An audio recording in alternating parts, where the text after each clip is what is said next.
నమస్తే welcome to mic TV morning show. Telugu దినపత్రికల్లో ఏ పత్రిక ఏ అంశానికి ఎట్లా ప్రయారిటీ ఇచ్చిందో చూద్దాం. ముందుగా ఆంధ్రజ్యోతి ఇయర్ ప్యానెల్లో రక్తంతో మునిగిన వైసీపీ పునాదులు, సొంత అన్నయ్యే హంతకులను కాపాడుతున్నాడు అని షర్మిల చేసిన వ్యాఖ్యలను ఆంధ్రజ్యోతి ఇయర్ ప్యానెల్లో హైలైట్ చేసింది. ఇక 4% రిజర్వేషన్లు తొలగించడం మోదీ షా వల్ల కాదు అని రేవంత్ రెడ్డి చేసిన వ్యాఖ్యలకు సంబంధించిన వార్త మొదటి పేజీలో వచ్చింది. వీటితో పాటుగా ఎకో టూరిజం అభివృద్ధికి ప్రణాళిక అనే వార్త ఉన్నది. వీటితో పాటుగా కులగణనకు ఉత్తర్వులు, రాష్ట్రంలో సామాజిక ఆర్థిక విద్యారంగాల వారీగా సర్వే, రాజకీయంగా ఏ కులానికి ఎన్ని పదవులనే దానిపైన త్వరలో సమగ్ర విధి విధానాలు అనే వార్త కూడా మొదటి పేజీలో ఇచ్చింది ఆంధ్రజ్యోతి. ఇక వీటితో పాటుగా కవిత అరెస్టు, సరిగ్గా ఏడాదికి నిరుడు మార్చిలో ఈడీ విచారణ, ఆ తర్వాత పరమాలు నోటీసులు, హాజరు కాని కవిత, సుప్రీంకోర్టులో పిటిషన్, ఏడాదిగా కొనసాగుతున్న విచారణ అని తదితర స్పందనలకు సంబంధించిన వార్త కూడా అన్ని ఒక దగ్గర ఇచ్చింది. వీటితో పాటుగా ఢిల్లీ మద్యం కుంభకోణం కేసులో అరెస్ట్ చేసిన ఈడీ ఢిల్లీకి తరలింపు అనే ఆ మొత్తం అంశాన్ని ఒక దగ్గర ఇచ్చింది. బీఆర్ఎస్ నాయకుల అభిప్రాయాలు కూడా. ఇక నేడే ఎన్నికల భేరీ, మధ్యాహ్నం 3 గంటల లోక్సభ షెడ్యూల్, ఆంధ్ర, ఒడిశా, అరుణాచల్, సిక్కిం అసెంబ్లీలకు 4 నుంచి 5 దేశాల్లో పార్లమెంటు పోలింగ్ అనే వార్త మొదటి పేజీలో ఉన్నది. ఇక మల్కాజ్గిరిలో మోదీ రోడ్ షో అనే వార్త ఒక ప్రధానమైన అంశంగా ఉన్నది. కంటి నిండా కునుకుండట్లే దేశంలో పెరుగుతున్న నిద్రలేమి సమస్య అనే వార్త కూడా ఒకటి మొదటి పేజీలో ఉన్నది. వీటితో పాటుగా నంబర్లను వెల్లడించలేదేం అనే వార్త, ఎలక్ట్రానిక్ బాండ్ల పూర్తి వివరాలను ఎందుకు తెలియజేయలేదు, బాండ్ తేదీ, విలువ, కొనుగోలుదారు వివరాలతో పాటు నంబరు చెప్పాలి, ఎస్బీఐకి సుప్రీం నోటీసులు, 18వ తేదీకి విచారణ వాయిదా, కోర్టుకు ఈసీ సమర్పించిన పత్రాలను వెనక్కి ఇవ్వాలని రిజిస్ట్రార్కు ఆదేశం అన్న వార్త మొదటి పేజీలో ఉన్నదిగా. ప్రపంచంలోనే అతిపెద్ద దోపిడీ అని బాండ్లకు సంబంధించి వివిధ పార్టీల కామెంట్లు ఇందులో ఉన్నాయి. మార్టిన్ మోసగాడు జాగ్రత్త అనే మరొక వార్త కూడా ఇందులో ఉన్నది. అంటే గతంలో కేంద్ర ప్రభుత్వం చెప్పిందని అనే వార్త. భారీ విరాళాలు ఇచ్చింది వీళ్ళని ఎవరు ఇచ్చిన వాళ్ళపై విరాళాలకు ఈడీ దాడులకు సంబంధం లేదన్న నిర్మల్ అనే వార్త ఉన్నది. కాంగ్రెస్లోకి దానం, బీఆర్ఎస్ ఎంపీ పసనూరు దయాకర్ అనే వార్త మొదటి పేజీలో ఉన్నది.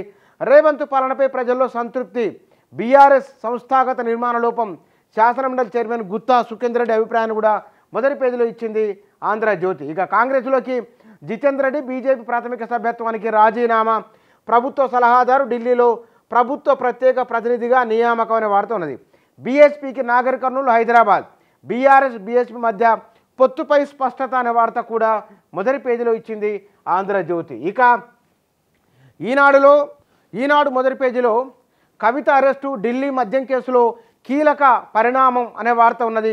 మనీ లాండరింగ్ నిరోధక చట్టం కింద చర్యలు తీసుకున్న ఈడీ, 100 కోట్ల హవాలా లావాదేవీలపై విచారణ అనే వార్త మొదటి పేజీలో ఉన్నది. ఇక నేడు అన్ని నియోజకవర్గాల్లో నిరసనలు, కవిత అరెస్టు రాజకీయ కుట్రని హరీష్ రావు చేసిన కామెంట్కి సంబంధించిన వార్త ఉన్నది. 19న సుప్రీంలో ఈడీ సమాధానం చెప్పాలని కేటీఆర్ వ్యాఖ్యను కూడా మొదటి పేజీలో ఇచ్చింది ఈనాడు. ఇక మేము ఏమడిగాం మీరేమిచ్చారు, ఎన్నికల బాండ్ల నంబర్లను ఈసీకి ఇవ్వకపోవడంపై ఎస్బీఐపై సుప్రీం మరోసారి ఆగ్రహం అనే వార్త మొదటి పేజీలో ఉన్నది. అటు విరాళాలు, ఇటు కాంట్రాక్టులు వివరాలు వెల్లడించిన జయరాం రమేష్, పూర్తి సమాచారం ఆర్థిక మంత్రి బయటపెట్టాలని డిమాండ్ అనే వార్త కూడా మొదటి పేజీలో ఉన్నది. నేడే ఎన్నికల నగారా, మధ్యాహ్నం 3 గంటలకు సార్వత్రిక ఎన్నికల షెడ్యూల్ విడుదల, 18 లోక్సభ, ఏపీ సహా 4 రాష్ట్రాల అసెంబ్లీ ఎన్నికలకు తేదీల ప్రకటన అనే వార్త మొదటి పేజీలో ఉన్నది. వీటితో పాటుగా మోదీ మళ్ళీ మీరే ప్రధాని, మల్కాజ్గిరి రోడ్ షోలో నిరోధించిన భాజపా శ్రేణులు అనే వార్త ఉన్నది. పోటెత్తిన జనం ప్రధానిపై పూల వర్షం, కార్యకర్తలు ప్రజలకు మోదీ అభివాదం అనే వార్త కూడా మొదటి పేజీలో ఉన్నది. ఇక నమస్తే తెలంగాణలో బీఎస్పీకి 2, బీఆర్ఎస్కు 15, 2 పార్టీల మధ్య సీట్ల సర్దుబాటు పూర్తి, బీఎస్పీకి హైదరాబాద్, నాగర్కర్నూలు సీట్లు అని ఇయర్ ప్యానెల్లో నమస్తే తెలంగాణ మొదటి పేజీలో ఇచ్చిందిగా. సార్వత్రిక ఎన్నికల షెడ్యూల్ నేడే అనే వార్త ఉన్నది మొదటి పేజీలో. సీఏఏకి వ్యతిరేకంగా 237 పిటిషన్లు, మార్చి 19న సుప్రీంలో విచారణ అనే వార్త నమస్తే తెలంగాణ మొదటి పేజీలో ఇచ్చింది. ఇక సాక్షిలో ఇప్పటిలాగానే 5-6 వార్తలు బ్యానర్లో ఇచ్చింది. వీటితో పాటుగా ఎమ్మెల్సీ కవిత అరెస్ట్ అనే వార్త ప్రధానమైన అంశంగా తీసుకున్నది. ఢిల్లీ లిక్కర్ స్కామ్ కేసులో మనీ లాండరింగ్ ఆరోపణలతో అరెస్టు చేసిన ఈడీ అనే వార్త ఉన్నది. మోదీ జోష్ షో అని ప్రచారానికి సంబంధించిన ఒక వార్త, మిర్జాలగూడ నుంచి మల్కాజ్గిరి దాకా సాగిన రోడ్ షో అనే వార్త ఉన్నది. వీటితో పాటుగా కేసీఆర్ నైతికంగా దెబ్బతీసే కుట్రని అరెస్టు సంబంధించిన వార్త, కలకలం ఉత్కంఠ అనే వార్త ఉన్నది. అధికార దుర్వినియోగం, కక్ష సాధింపు, కేటీఆర్ అభిప్రాయం ఉన్నది కవిత అరెస్ట్ పైన.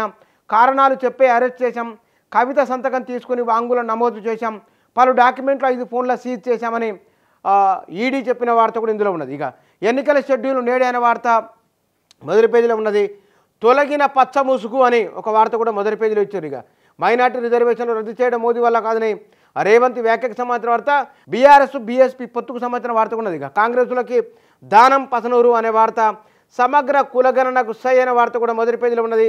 వైఎస్ఆర్సీపీలో చేరిన ముద్రగడ పద్మనాభ అనే వార్త. నేడు వైఎస్ఆర్సీపీ అభ్యర్థుల ప్రకటన అనే వార్త ఉన్నది. కాంగ్రెస్లోకి జితేందర్ రెడ్డి, కాంగ్రెస్ పాలన బాగానే ఉంది, గుత్తా సుఖేందర్ రెడ్డి అనే వార్త కూడా మొదటి పేజీలో ఉన్నది. 4 తెలుగు దినపత్రికలు తొలి పేజీలో ప్రాధాన్యత ఇచ్చిన వార్తాంశాలు ఇవి.